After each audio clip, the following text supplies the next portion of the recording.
เล็กๆน้อยๆนะคะจากปูค่ะอันนี้ก็แล้วแต่บุญสินทานของเขาสิได้หน่อยได้หลายมือวันที่19ก็เลยได้วานป่วยท่านนะคะวานป่วยท่านสร้างบุญสร้างกุศลเพราะว่าเขาได้บนบานสารกล่าวว่าไว้แล้วค่ะคันมีสู่ก็สิเฮ็ดวานป่วยท่านปูตาว่าพอดีละเอารถเข็นแล้วว่าเพื่อเป็นการสะดวกแล้วค่ะคนกับมาหลายวางศิลาฤกษ์มือนั้นแต่ว่าเลขเสียงโศกเสียงลาบเสียงโศกเสียงมันก็อย่าลืมนะคะงวดนี้นะคะของแม่คู่มา2กับมา7นะคะคำนวณมา2กับมา7อันนี้ก็ให้เป็นแนวทางนะคะพร้อมกับว่างศิลาฤกษ์เลือกขามย่ำดีทีมบ่ได้ก็คือ19นะคะ19เอามื้อนี้แม่คู่ขี่รถมาแดงปูมา2071นะคะ2071สาธุสาธุค่ะให้ได้สุขได้ลาบได้สุขได้มานน้ำกันผู้ใดว่าท่านยิบจับฉลากกินแบ่งรัฐบาลให้ไปยิบไว้นะคะตัวที่แม่คู่มักนะคะขั้นมันเข่ารอของแม่คู่ก็คือเกต1 เกต0แล้วก็เกต9นะคะถ้ามี2นะคะผู้มันมัก2ค่ะ2629นะคะ2629หรือว่าคำนวณเบิ่งแล้วหรือว่าจะเอาไปใส่ของเจ้าของแต่ว่ากับบ่มุมปูคือเก่านะคะทุกสิ่งทุกอย่างที่ได้เฮ็ดได้สร้างก็ย้อนบุญบารมีองค์ปู่ชีพขาวปู่ตาของเฮาพร้อมกับสถานที่วัดป่าบ้านหมื่นแห่งนี้ของปู่ธรรมพะเนียงนะคะพระครูอุดมวโนภาสนะคะที่เพิ่นเป็นเจ้าอาวาสอยู่วัดป่าบ้านหมื่นแห่งนี้ค่ะบุญสินทานในการสร้างนะคะที่แม่ครูได้อธิษฐานจิตกับสิ่งศักดิ์สิทธิ์ว่าขั้นลูกได้สุขได้ลาบได้สุขได้มานลูกก็จะพยายามเนาะว่าได้สิได้สร้างอันนั้นอันนี้ปู่ก็ว่าขั้นสิสร้างบัดนี้สร้างเจดีย์เสร็จแล้วเนาะค่ะสร้างเจดีย์ถวายเรียบร้อยฉลองเรียบร้อยบัดนี้ก็มาเหลือแต่พระใหญ่ค่ะเฮาสร้างพระใหญ่สูง19 เมตรนะคะจังได๋ก็อธิษฐานเอาเด้อค่ะเด้องวดนี้ก็แล้วแต่บุญสินทานเฮานะคะผู้ลางคนก็ว่าคือบ่บอกตัวเดียวโลดปัดว่าหากออกมาจังว่าถือว่าซั่นคันบ่ถือก็คือสิบ่ได้สร้างนะคะก็ย้อนว่าเฮาความเชื่อและศรัทธาก็เกิดนะคะเกิดกับเฮามีปัจจุปัจจัยมาเฮ็ดมาสร้างจังซี่ล่ะค่ะเป็นงวดคืองวดว่าหันเนาะค่ะยอดผ้าป่าเห็นบ่ยอดผ้าป่านำโศก2เท่าไหร่ก่อน220เนาะ270090โอ้270ค่ะแม่ครู090ค่ะค่ะ270,090 บาทค่ะ270090อ๋อทั้ง3ตัวค่ะ009เพราะว่าถ่ายมัน090แม่นบ่ถ้าเฮากลับหน้ากลับหลังก็คือ009นี่ล่ะค่ะเฮาเฮ็ดบุญการเฮ็ดบุญบางเทื่อบางที่ก็สังเกตเอาอาจจะอยู่ถูกก็เป็นไปได้หรือว่าอยู่งาสร้างมือนั้นเขาสร้างมาถวายปู่ก็นิมนต์ปู่ตาเพิ่นเขียนให้ก็เขียน909แล้วก็เขียน09ยังมีหลักฐานเนาะค่ะไปเบิ่งได้แต่ว่าสำหรับงวดนี้แม่ครูว่าบ่พลาด70สาธุสาธุ 7071หยิบจับไว้เด้อค่ะเด้อหอปู่ลีเลขที่970นะคะจังได๋ก็ให้โชคให้หมานนำกันเลขคำนวณมา2กับ7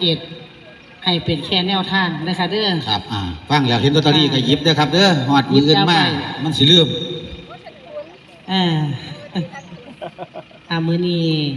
นะคะทีมงานของเขาก็มาเรียบร้อยห้อยต้นผ้าป่านี่นะคะต้นผ้าป่าอย่างสวยงามมื้อนี้ครับสวยงามแดงจริงคือ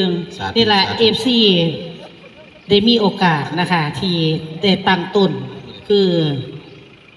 ผู้พาสร้างผู้พานำนะคะทุกสิ่งทุกอย่างก็มีมื้อนี้ขาดอาจารย์สมจิตบัวทองนะคะเพิ่นพักผ่อน ค่ะบ่ค่อยสบายนะคะจังได๋ก็โอกาสหน้าได้พอกันคือเก่านะคะทำบุญสะสมสร้างไปเรื่อยๆนี่ล่ะสังขารของเฮาเวลาเฮามีแห้งนะคะเวลาเฮาไปได้มาได้มีโอกาสสร้างบุญนะคะอย่าไปอิจฉาตาร้อนกันนะคะมี5 บาท10 บาทถอยแขนกันไปที่เฮามีโอกาสที่มีปู่ตามีปู่ชีพขาวพร้อมกับตัวแทนคือแม่ครูหอมหวนนะคะ ที่ได้สะสมสร้างพาFC พาหมู่พาพวกพาอีพ่ออีแม่ของเฮาได้มีโอกาสได้หอยบุญแขนบุญไปน้ำกันจังซี่ล่ะมื้อนี้ก็พานางรำมาลำถวายคือเก่าฉลองใส่วันที่1 เมษายน 2569แม่ครูขออวยพรขอสิ่งศักดิ์สิทธิ์ณสถานที่วัดป่าบ้านหมื่นแห่งนี้ซอยดลบันดาลให้ลูกหลานที่เพิ่นเป็นหนี้เป็นสินที่เพิ่นยังบ่วิตหนี้วิตสินให้เพิ่นมีโศกมีลาภมีโศกมีมาน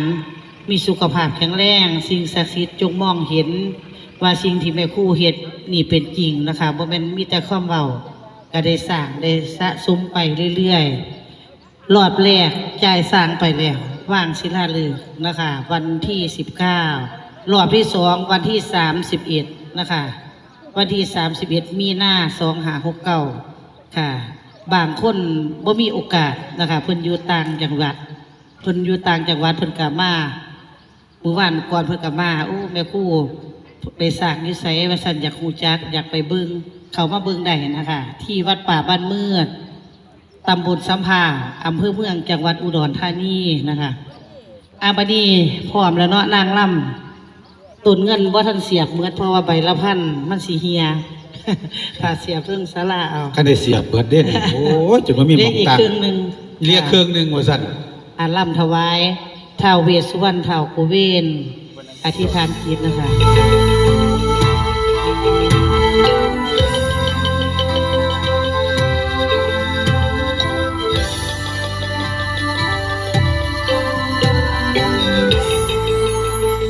มหาเทพพระเจ้าน้ำสื่อเวสสวรรณมหาราชิกาท้าวกุเวนน้ำเขา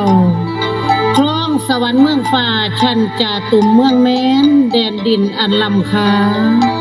ด้วยบำเพ็ญภาวนาทำความเพียรนันลื่นหล่นสัจจะนันแม่นเพียงตรง บัดนี้ข้าสิขอกราบก้มผมอ่านประคาถาว่านะโมสามจบให้ครบคำบูชาทานจาตุโรกบันนั้นเวสสุวรรณอันยิ่งใหญ่เทพเจ้าทอนไทยเหลือเก้าศิวากรว่าสาธุสาธุสาธุเด้อ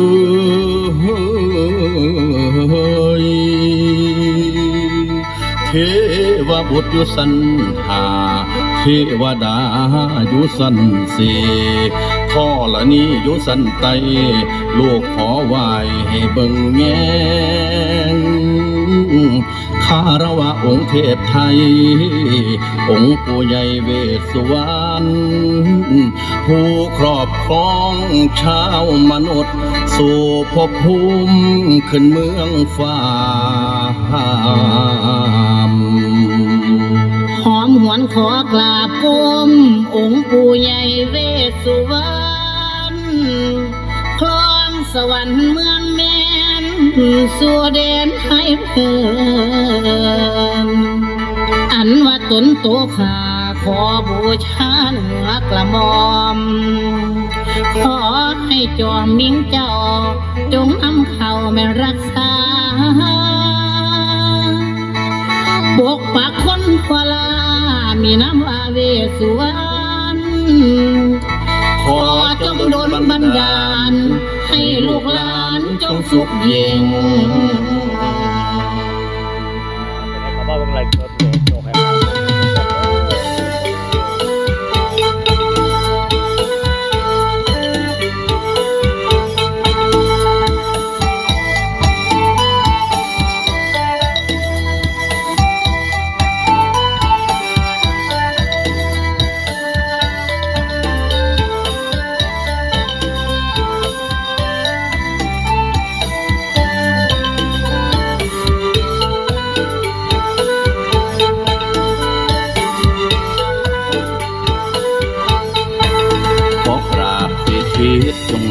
มีท่านใดท้าวเวสสุวรรณนี้ไง ช่วยปกป้องเมืองคนองค์เท้าช่วยดลให้ลูกหลานมีกิน ประทานทรัพย์สินให้มีกินมีทาน ช่วยลูกช่วยหลานให้ผ่านพ้นความตาย ลูกขอถวายทั้งเทพไทยเทวา สักการะบูชาทั้งดอกไม้ทูปเทียน ลูกขอมาบูชาไหว้องค์เทพไทยทั้งหลายบูชาเจ้าผู้ยศใหญ่เวสสุวรรณองค์พรไทยเวสสุวรรณองค์พรไทยลูกขอไหว้เพื่อบูชาเดโนเจ้าเอ๋ยเจ้าเอ๋ยท้าวเวสสุวรรณช่วยบันดาลลูกพี่ให้ลูกหลานมั่งมีประทานทรัพย์สินเรือนตราจะรำถวายพวงมาลัยสักการะบูชาเทพไทยที่มีนามว่าท้าวเวสสุวรรณประทานทรัพย์สิน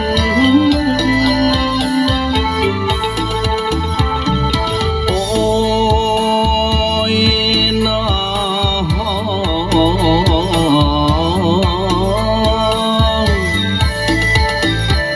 บัดนี้ข้าสิขอกราบกรมองค์ปู่ผู้ศักดิ์สิทธิ์เป็นตัวแทนดอกเมืองคนมนุษย์เฮาเนอภายใต้ลูกที่มากราบไหวให้ลูกหลานมีที่พึ่งแม่นอยู่ถึงบนสันฟ้าแม่นอยู่ถึงบนสันฟ้าลงมาไทยมนุษย์คนเจ้าเอ๋ยเจ้าเอ๋ยวิงวอนลูกขอพรท้าวเวสสุวรรณช่วยจงบุญบันดาลอภินิหารให้ลูกสร้างบุญจะทำความดีตลอดชีวิตให้พ่อคำจุนสะสมลูกขอสร้างบุญให้พ่อคำจุนลูกหลานทั่วแด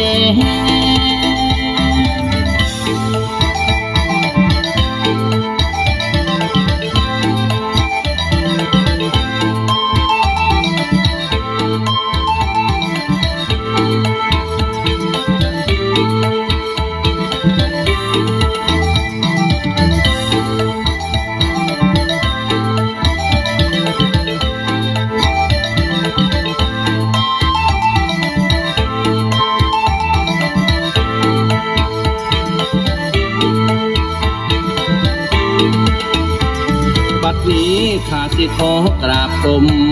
องค์ปู่ผู้ศักดิ์สิทธิ์เป็นตัวแทนดอกเมืองคนมนุษย์เฮาเนอภายใต้ลูกที่มากราบไหวให้ลูกหลานมีที่พึ่งแม่นอยู่ถึงบนสันฟ้า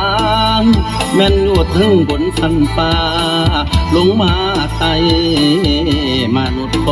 นเจ้าเอ๋ยเจ้าเอ๋ย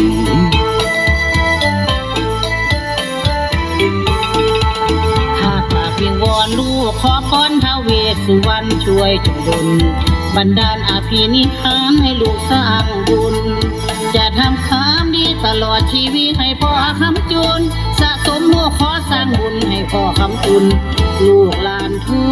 วแดน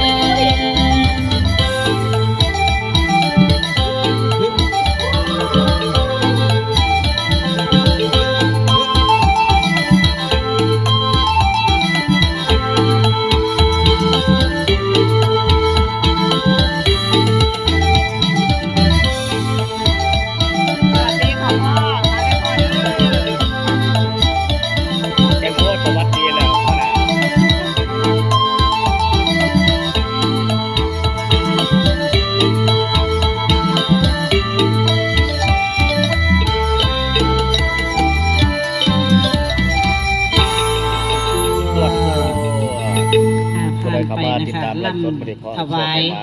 ท้าวเวสสุวรรณท้าว